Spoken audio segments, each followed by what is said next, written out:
Hello, Silver community. It's Sterling Cannabis with you once again. And today I'm going to go off topic just a little bit.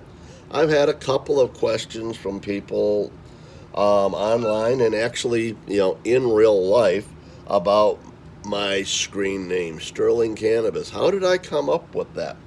All right, this is a silver channel, so Sterling isn't too surprising. But how does cannabis go with Sterling? Well, I have to give you a little bit of my personal history to have it start to make a little bit of sense to you.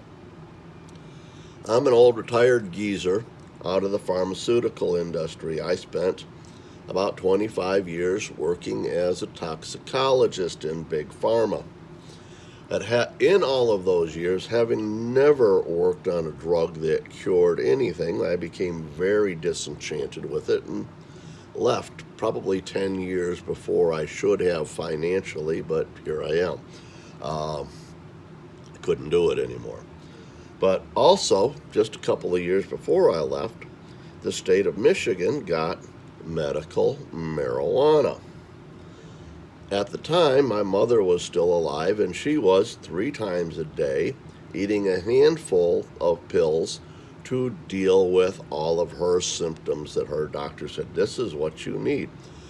I can't tell you how many times that she wound up in the hospital with electrolyte issues because of all of the drugs that they were giving her, the way that they interacted with each other, and it made it so that her body didn't function properly, and it's just all a horrible, vicious circle.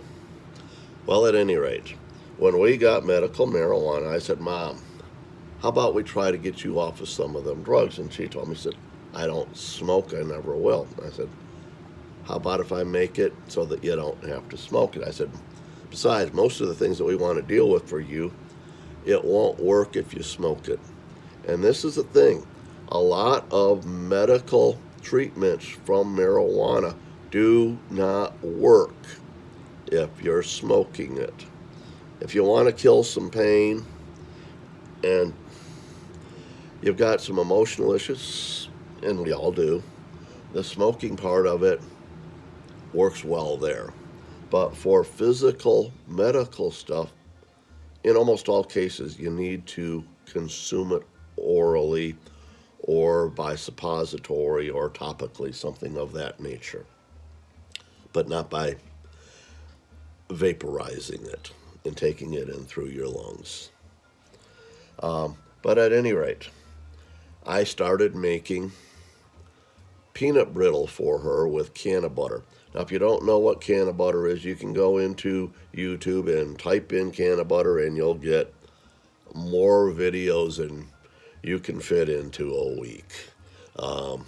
It worked, was not tasty. And so I started thinking about things. Fats, sugars, salts, what tastes good? Had caramels from dispensaries, they were good, but just not enough. And so I started thinking, what's like a caramel? How about a Tootsie Roll? What is a Tootsie Roll? It's a flavored caramel. It's caramel with chocolate added to it and some flavoring. I think almond actually is the original Tootsie Roll. But I make caramels.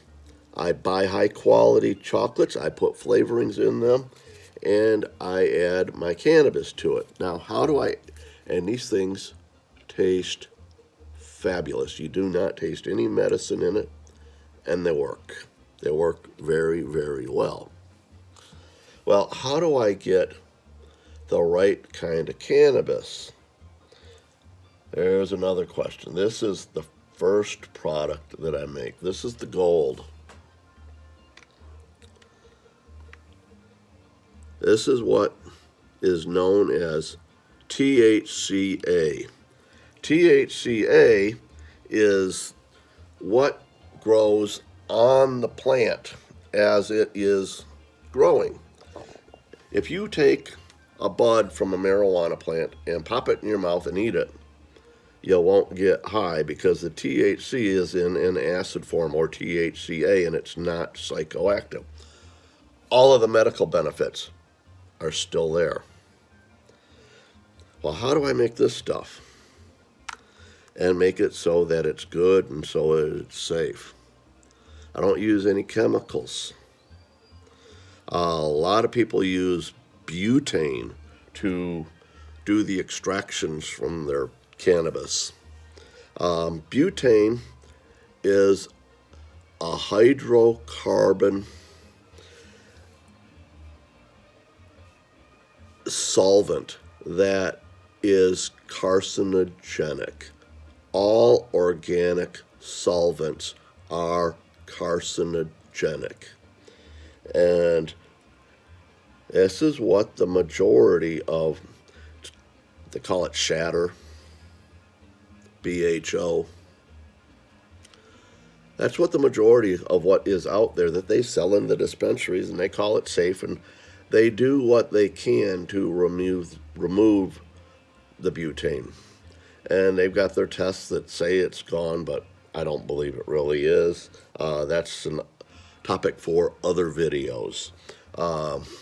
But this stuff, there is never anything dangerous ever introduced, period. And I press it off at a low temperature so that it remains in a THCA form. This stuff right here, I put it into gel caps and give it to cancer patients. And I have known people who their cancers have gone away. Now, Sterling Cannabis, what the heck are you talking about? I can't say that I know anything, but there is a lot of research out there. If you go onto YouTube and type in CBD treatments for cancer or THCA treatments for cancer, you will get videos enough to watch for weeks to show to you where the research has been done that shows that the combination of CBDs, which is another natural component of the cannabis plant, and it's been getting hype all over the place. If you haven't seen commercials for CBDs, you're living in a closet. But you combine that with THCA, and there is evidence that cancer cells will not be able to replicate themselves, and that their food supplies get cut off so they can't reproduce and they get starved to death.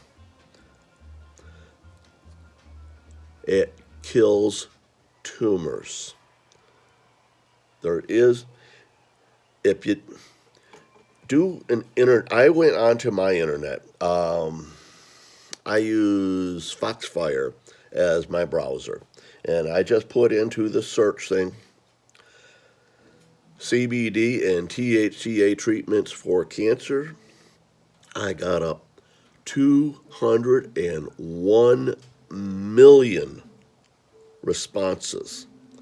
Now, if 99% of those articles are garbage, if only 1% of them has any value, there's over 2 million articles that have some validity.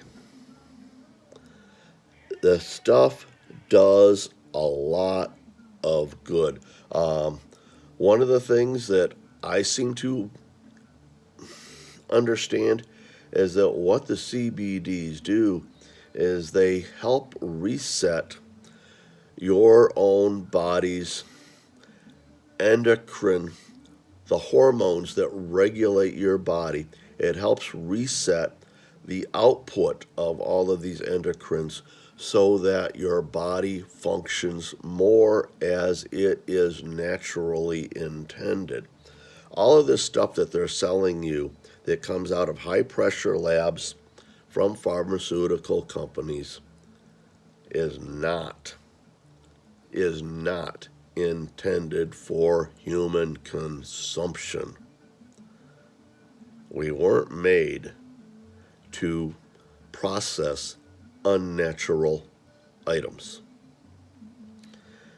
And not to get into the chemistry, but if you are a chemist, if you understand it, when you have levo and dextro rotations on these major molecules, how opposite can they work to each other? And they're both created in the high pressure labs. I'll leave it at that.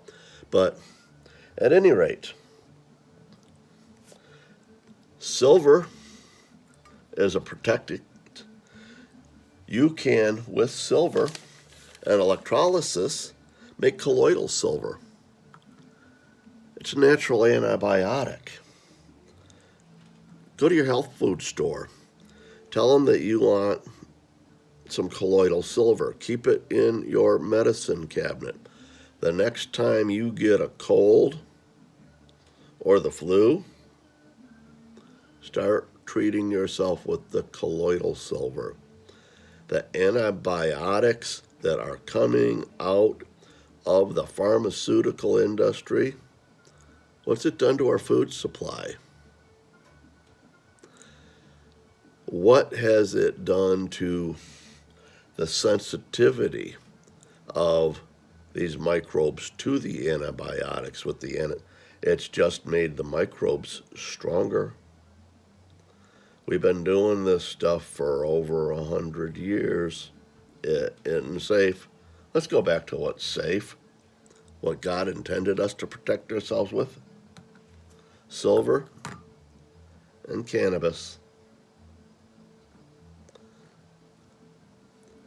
Peace out. I love you.